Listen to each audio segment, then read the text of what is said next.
Trust me 90% clinical cases के अंदर MB2 होती है। ये मैं नहीं कह रहा हूँ, आप उसे ढूंढना शुरू करें आपको एवरी टाइम मिलेगी। रीजन क्या है, हम लोग ढूंढते नहीं है। मोस्ट ऑफ द टाइम तो ऐसा होता है कि आप लोगों को MB2 मिल जाती है, MB1 आपने ढूंढी नहीं है और आपने केस कर दिया है। मिस कैनाल के पेशेंट ओवर एंड ओवर जो है पेशेंट को जो है ना वो परसिस्टेंट पेन रहेगा मिस कैनाल की वजह से। उसके बाद आप बेशक आप अल्टरनेट मेथड्स आप जो भी आप उसको यूज कर ले, but you have actually miss the canal. अब आप जरा एक कंपैरिजन करें, मैंडिबुलर क्यों, why, what is the reason? It's so large, it should have 2 canals at least or 3 sometimes because it's too large. अगर मैं आपको ये कहूँ कि maxillary mesial root जो है उसका भी almost same size है, तो क्या आप वहाँ expect नहीं करेंगे कि यहाँ पर भी 2 canals होंगी? Next time जब आप extraction करें आप उसकी mesial root को देखें, almost 30% of the time उसके separate apices हैं, 60% of the times वो same canal के साथ जो है ना जाकर join हो जाती है, but ये कि MB2 is there। अब उसके लिए मैं आपको क्लिनिकल टिप ये देना चाहूंगा कि यू जस्ट विजुअलाइज कि जो आपने एक एक्सिस ओपनिंग की है, you know that this is the area of the palatal root, we know that this is the area of the distal root and this is the area of the medial, this is the medial side, and once you found the MB1 से आपने towards एक imaginary line draw करनी है towards palatal, और वहां से at least 2 to 3 millimetre slightly buccal जो आपके जो सेंट्रल लाइन जो आपकी आ रही है ना, यहाँ से 2 मिलीमीटर आपने away from the line. Most of the times आपको कैनाल यहाँ पर, कुछ सिनेरियोज के अंदर आपको कैनाल इस जगह पर भी मिल सकती है, और समटाइम्स ऐसा भी होता है कि एक ही ओरिफिस में से ही 2 सेपरेट आपको वहाँ पर मिल जाएंगे। बट ये कि this is the area, reason क्या है कि जो कैनाल है, जो MB1 जो मेजर कैनाल है, वो ऑलमोस्ट इस एंगल पर जाकर मिल रही होती है चैम्बर के साथ, जो हमें यूजुअली इजी होता है, जिसको हम फाइंड कर लेते हैं। बट MB2 ना उसका जो एंगल होता है ना चैम्बर के साथ, वो थोड़ा एक्यूट होता है। अगर MB1 इस तरह से ज्वाइन हो रही है तो MB2 समथिंग लाइक दैट, तो उस जगह पर एक डेंटिंग शेल्फ होता है जिसकी वजह से हम उसे लोकेट नहीं कर पा रहे होते। तो मैं आपको जो एक्सेस ओपनिंग में आपको जो एक्सेस रिफाइनमेंट का जो सेक्शन आएगा वहाँ पर आपको काफ़ी हेल्प मिल जाएगी। अगेन ये थोड़ा सा जूम व्यू में आपको दिखाना चाहूँगी, ये वो एरिया है जहाँ पर आप अगर लोकेट करना शुरू करेंगे तो आपको MB2 मिलेगा। Maxillary second molar, sometimes there are 2 canals, 2 roots, sometimes there are 3 canals, 3 roots, but there is possibility कि यहाँ पर भी maxillary first molar जैसी situation हो, but it's very rare, very rare. Like in 2 rooted, like उसमें आपने जो है again oval shape, because the axis opening design is being dictated by the shape of the pulp chamber. जो pulp chamber की shape है आपने actually वही करना है, otherwise आप unnecessary आप tooth को आपने जो है कट कर देना है। Mandibular molars, mandibular molars में आप अगर आप देखें consider करें the distal root is the largest, और कुछ सिचुएशंस आप एक्स्ट्रा एक्सेसरी रूट जो है उससे आप फेमिलियर हैं मैंडिबुलर फर्स्ट मोलर में, जिसे हम अगर फॉर एग्जांपल वो extra root mandibular first molar में अगर बकल साइड पर हो तो we call it as radix paramolaris, और अगर लिंगुअल साइड पर हो तो एंडोडोंटिक टर्म में हम उसे कहते हैं radix entomolaris. And in those scenarios there are chances कि आपके पास मल्टीपल कैनाल्स हो और एक डिस्टिंक्ट रूट उसमें होती है। आपको कुछ रेडिक्यूल्स आपको आगे मिलेंगे, रेडिक्स एंटोमोलारिस और पैरामोलारिस के। एक्सरे के अंदर आपको एक एक्स्ट्रा शैडो ऑफ रूट नजर आएगा, और उसके अकॉर्डिंगली जो आप लोकेट करेंगे तो ये ड्यूरिंग आपका हैंड्स ऑन सेशन आपको बता देंगे उसमें कि जो एक्स्ट्रा रूट जहाँ पर होगी तो आपको एक्सेस ओपनिंग में किस तरह से हेल्प ऑफ करने से होगी। आप उसे भी आप एक्सपेक्ट करें, इट इज सो लार्ज, ठीक है, इट्स नेचर, ठीक है, इसके अंदर परफेक्शन इस तरह से नहीं है, ये स्ट्रेट लाइन नहीं है, there are variation, so you should expect the chances of variation. यहाँ पर 2 भी हो सकती हैं, 3 भी हो सकती है, एक बड़ी एक छोटी भी हो सकती है, और एक सिंगल लार्ज भी हो सकती है कि जिसमें 30 की फाइल भी फ्री होती है, समटाइम्स ऐसी भी सिचुएशन होती है। So these are the basic instrument and equipment. I still use this kit. This is the photograph of my personal kit. I will start. ये complete kit है जिसमें आप almost all cases, like आप अगर आप retreatment की cases करना चाह रहे हैं, means के all cases you can actually perform. Starting with the basic round burr, and this is one of my favorite transmetal or metal cutting burr, transmetal burr. इसका यूज मैं आपको आगे डेमोस्ट्रेशन में मैं आपको this is surgical length number 2 round burr and number 4 round burr. Surgical length आप देखेंगे इसकी length जो है ना slightly ज़्यादा है. Usually जब आप indirect vision में काम कर रहे हैं, especially in the upper 7 region, तो होता क्या है कि जो आप mirror में देख रहे होते हैं, तो hand piece की जो length, जो आपकी जो shank है कम होने की वजह से almost 6 to 7 मिलीमीटर तो deep होता है per chamber. तो hand piece क्या करता है कि आपकी पूरी vision को block कर देता है. आपको नजर ही नहीं आ रहा होता कि chamber में हो क्या रहा है. तो उसमें आप स्लो स्पीड, कंट्रोल स्पीड के अंदर आप ये कार्बाइड पर जो लॉन्ग शैंक या सर्जिकल लाइन ये आप यूज़ कर सकते हैं. इसका एडवांटेज क्या होता है? एडवांटेज ये होता है कि you can use it like a brush, like a pencil. ठीक है, उसमें आप थोड़ा सा लेंथ होने की वजह से आपका हेड जो है वो थोड़ा सा डिस्टली डिस्प्लेस हो जाता है, जिसमें आपकी विजुअलाइजेशन, आपको हैंड पीस का हेड मूव होता हुआ दिखाई दे रहा होता है. जैसा कि मैंने आपको कहा कि आप कंट्रोल स्पीड में, फॉर एग्जाम्पल आपने गटरिंग करनी है MB2 के एरिया के अंदर, तो ये मेरा बड़ा आइडियल बर है, क्योंकि अगर आप नॉर्मल बर आप यूज़ करेंगे ऑलमोस्ट 6 to 7 मिलीमीटर, तो पल्प चैम्बर का अपना साइज है. ठीक है, तो फिर वहाँ पर आपको प्रॉपर विजुअलाइजेशन नहीं आती. तो इन दो scenarios this is ideal. Next यहाँ पर जो शो कर रहे हैं ये है एंडोजी बर.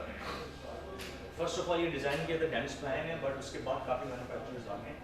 The good thing about this bur is that it smooths up all the line angles and point angles.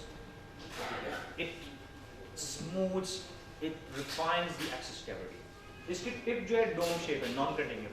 It means कि अगर आपने एक्सेस ओपनिंग, जैसे आपने रूफ उसकी परफोरेट की है, just insert it and design it like a square shape. तो उसमें क्या है कि इसने एक तो इसकी जो कटिंग फिनिश है वो इस तरह डिजाइन की है हमें कि जब आप कटिंग करते हैं सारा डिब्री को ही बाहर उठा के फेंकता है, अंदर चैम्बर के अंदर इतना नहीं आता या ना होने के बाद. सेकंड, सेफ एंड होने की वजह से अगर आप एक्सीडेंटली फ्लोर के साथ टच भी कर देते हो डजंट मैटर. और इसमें इतना टेपर दिया हुआ है कि ये आपको एक फ्लेयर्ड कैविटी देता है. फॉर एग्जांपल एक्सेस ओपनिंग में आपने जस्ट एक परफोरेशन आपको फील हो चुकी है, I think you should move on to that bur, ताकि आप उससे आप रिफाइन कर सकते हैं, एक्सटेंड कर सकते हैं, आप अपने लाइन एंगल्स को इंप्रूव कर सकते हैं कि जिस फॉलो में आपकी रोटरी या आपकी जो भी हैंड फाइल फॉलो हो. नेक्स्ट उसके बाद इसी में जो फ्लैक्सो गेट्स थी, में ये साइज 3 का गैस इंसुलेटेड है, साइज 3. ये जो कन्वेंशनल जीजीज होते हैं उससे थोड़ा सा फ्लैक्सिबल है. आप ये कन्वेंशनली यूज करें, ये कन्वेंशनली है बट 31 मिलीमीटर में. रीजन ये है कि अगर आप उसका 21 मिलीमीटर यूज करेंगे ना, तो आपके पास वर्किंग एरिया सिर्फ 11 मिलीमीटर बचेगा. रीजन जीजीज के अंदर जो टोटल लेंथ होती है ना, वो उसके जो लैच अटैचमेंट है ना, उसको भी कैलकुलेट करते हैं. तो एंडो के लिए मैं आपको सजेस्ट करूंगा कि जो 31 मिलीमीटर की जो जीजीज हैं और साइज 2 and 3 प्रेफरेबली री एंडो के केसेस में भी, और आपकी जो है ना मोस्टली केसेस के अंदर आप इसको यूज कर सकते हैं. Okay, for example start with the scenario. हम एक्सेस ओपनिंग करते हैं. हमारा एक पास कॉन्सेप्ट था कि आप एक्सेस ओपनिंग के दौरान पर को parallel with the occlusal surface, perpendicular on the occlusal surface और फॉलो करते रहें, और जैसे ही आपको एक डिच फील हो, एक फॉल फील हो, दैट मीन्स कि एक्सेस ओपनिंग हो गई है. बट मेरा क्वेश्चन ये है कि what about in certain cases कि जहाँ पर एंगुलेशन टिल डेथ होगी या पल्प चैम्बर निहायत ही रिसीड हो चुका है क्रॉनिक इरिटेशन की वजह से, क्या वहाँ पर भी आप ये फॉल फील करेंगे अननेसेसरीली? अगर आपने फ्लोर को टच किया तो सारी एनाटमी, सारे लैंडमार्क्स वो तो सारे मिट जाएंगे, सारे खराब हो जाएंगे. What would you do? उसका अल्टरनेट मेथड जो है मैं आपको गाइड करना चाहूँगा. राइट नाउ अगर आप फॉर एग्जांपल कुछ सिचुएशन, क्लिनिकल सिचुएशन होती है that you have to gain access through PFM crown, आपने उनका ब्रिज रिमूव नहीं करना, you have to go through PFM. तो उसके लिए आइडियल ये है कि आप एक अपनी आउटलाइन, एक ग्राउंड पर से एक जो for example in this scenario this is mandibular molar, तो जो एक डी शेप जो एक आइडियल वो आपने डिजाइन कर ली है. और जैसे ही आपके पास मेटल विजिबल हो रहा है, तो मैंने आपको एक बर्ड शुरू में बताया था ट्रांसमेटल बर्ड, उसका इसकी जो साइड्स हैं वो सीसा शेप जो है उसकी, मतलब क्रिस क्रॉस शेप है उसकी, आपने मेटल के अंदर स्लाइटली परफोरेट करना है और use it like a brush, brush की तरह करते हैं। और ये आपकी बड़ी रिफाइन सी, आप देख रहे हैं कि इतना इजीली आप वहां से प्रिसाइज एक्सिस ओपनिंग आप परफॉर्म कर सकते हैं with the help of the transformer. तो अगर for example you are going through the PFM brown ceramic, you have to use diamond work, okay? और उसमें recommended ये है कि आप जो fine type के जो red ring वाले जो diamonds हैं, they are more recommended कि अगर आप non destructive access opening करना चाहते हैं, तो उसमें जो red ring वाले हैं उससे आप porcelain remove करें, metal आ जाता है, metal के लिए आप trans metal is more recommended.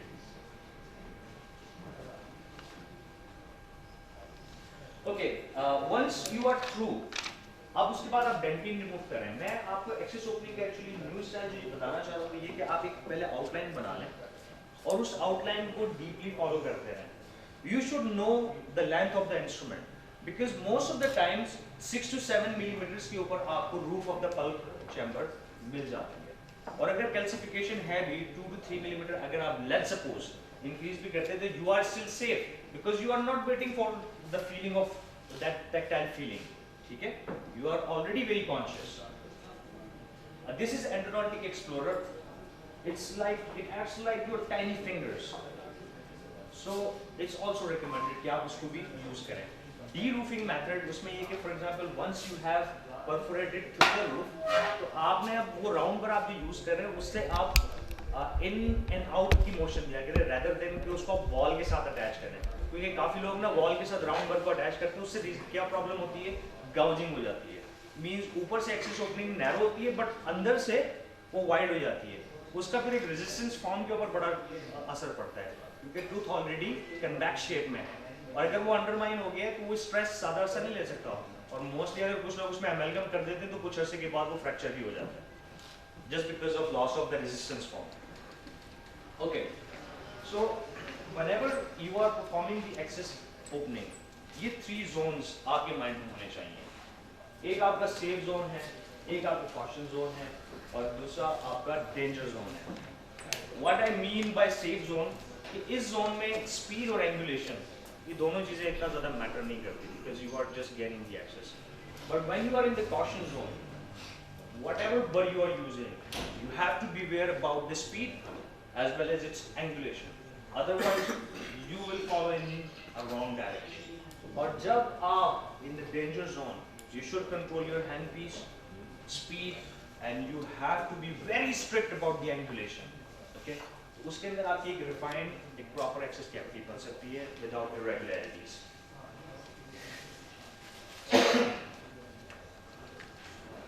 Okay, so Endo Z bar की जगह यहाँ पर आप, for example Endo Z bar आप यहाँ पर available नहीं हो रहा है।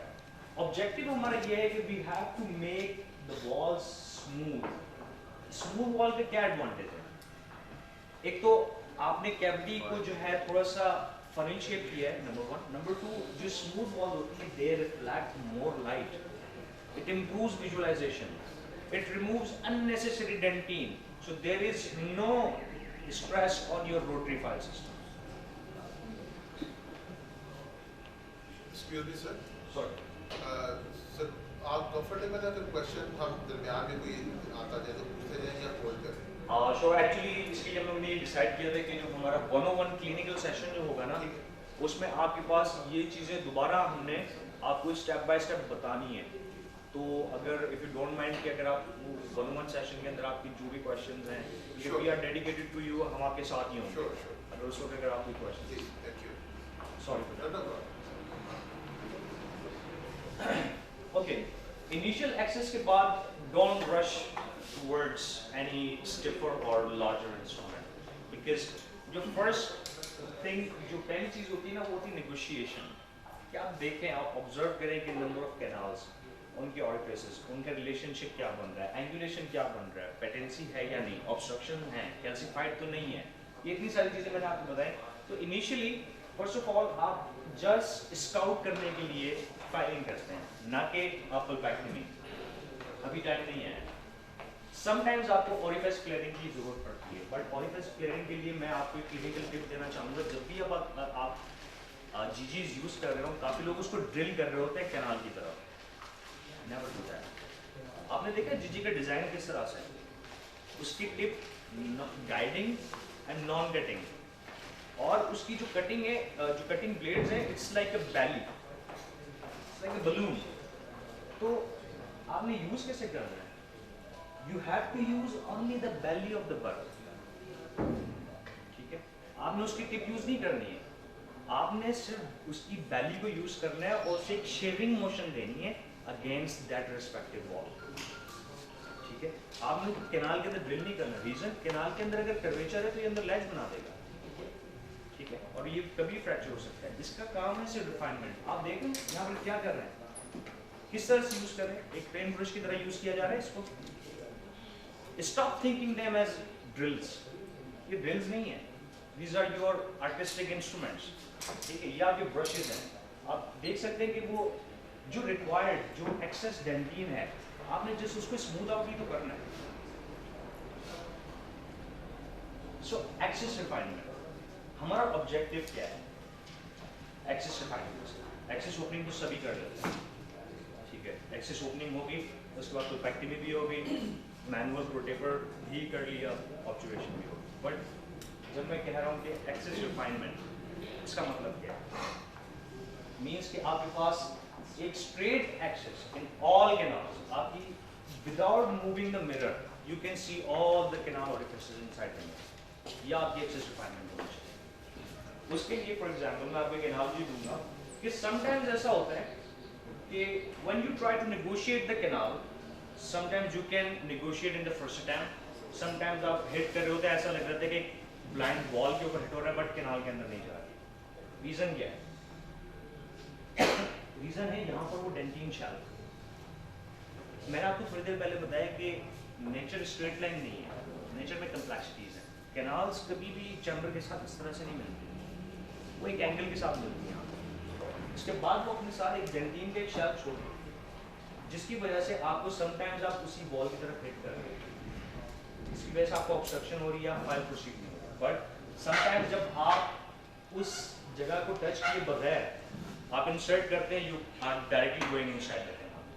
अगेन अगर आप मॉडर्न रोटरी यूज कर रहे हैं या अगर आप जीजीस पर यूज कर रहे हैं, तो आप देख रहे हैं इसके अंदर they are not drilling, they are not going inside the canal, but rather इनकी मोशन क्या है, using it like a brush और अगेंस्ट दैट रेस्पेक्टिव वॉल उसको ब्रश कर रहे हैं ताकि वो एक्सेस डेंटिन रिमूव हो जाए। फायदा क्या हो रहा है? वो लाइन एंगल इंप्रूव हो गया, आप उस एरिया में रखेंगे, फाइल खुद ब खुद स्लिप होकर कैनाल में।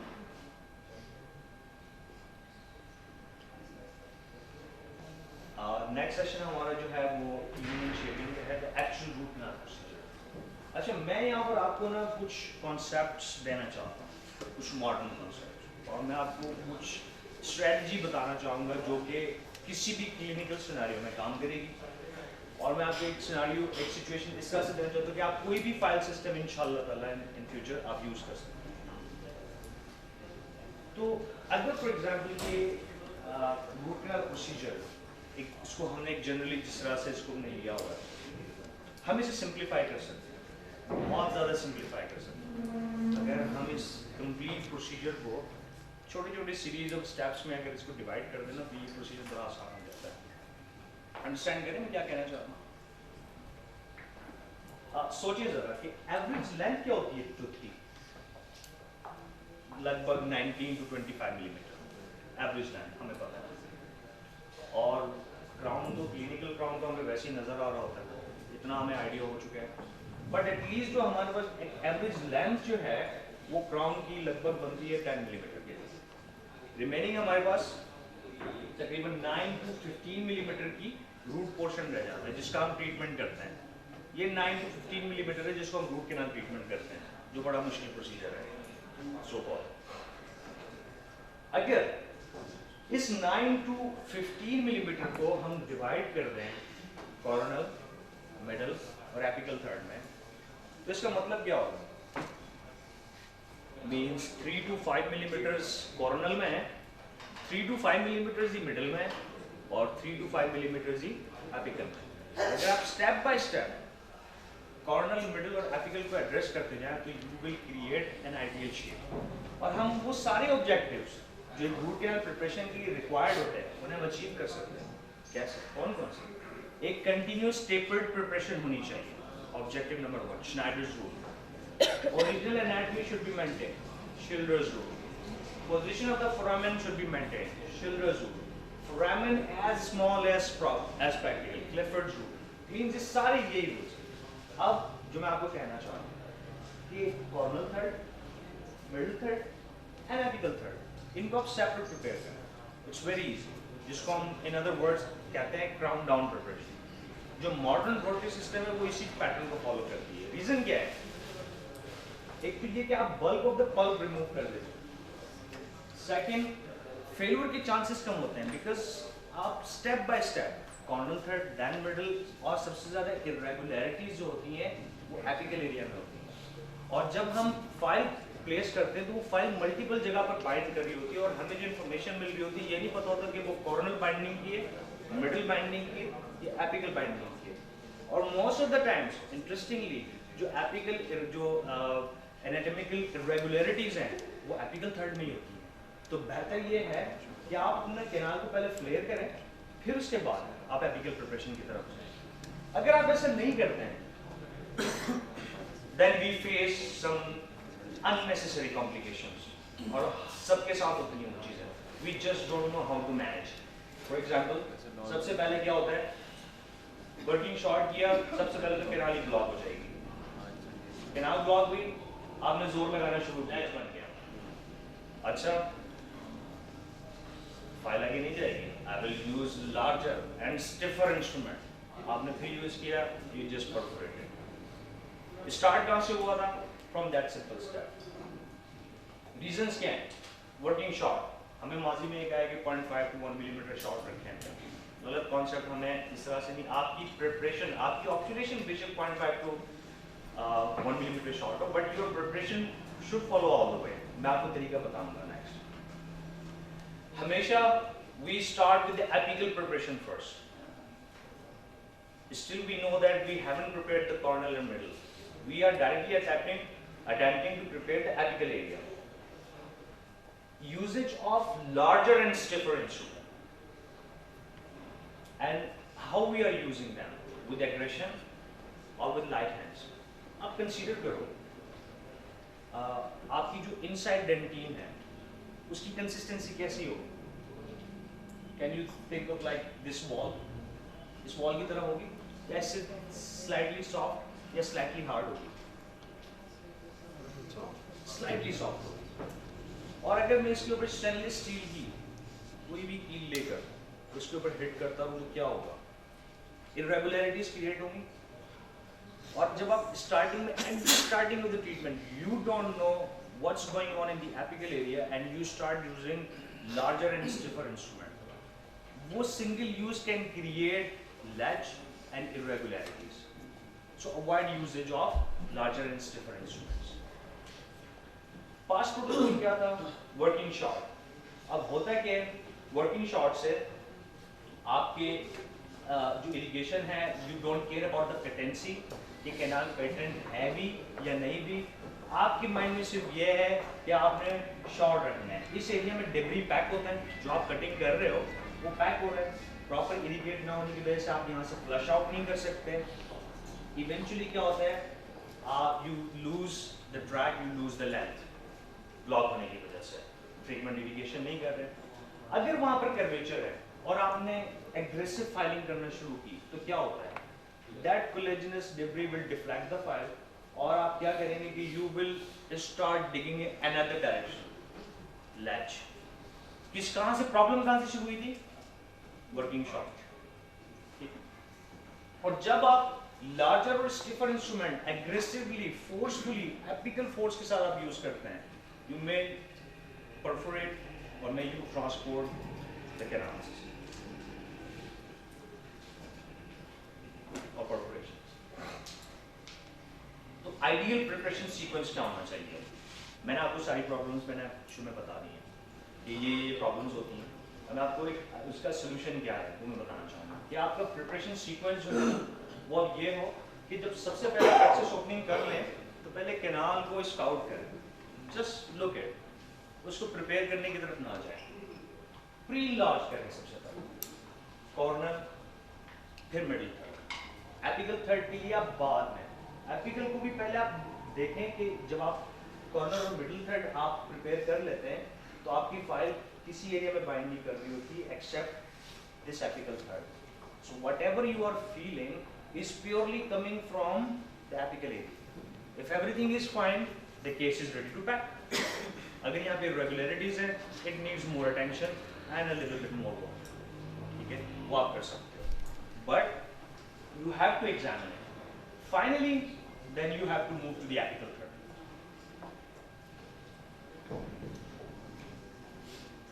Scout file हम इसे number 10 में क्यों कहते हैं?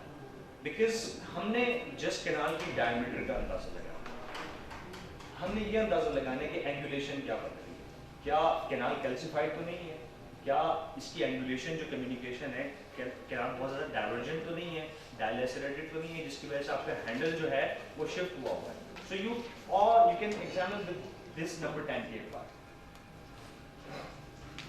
So again, pre-enlarge, उसमें आपको advantages क्या क्या है pre-enlarge करने के? Number 1, it provides better tactile control, I told you.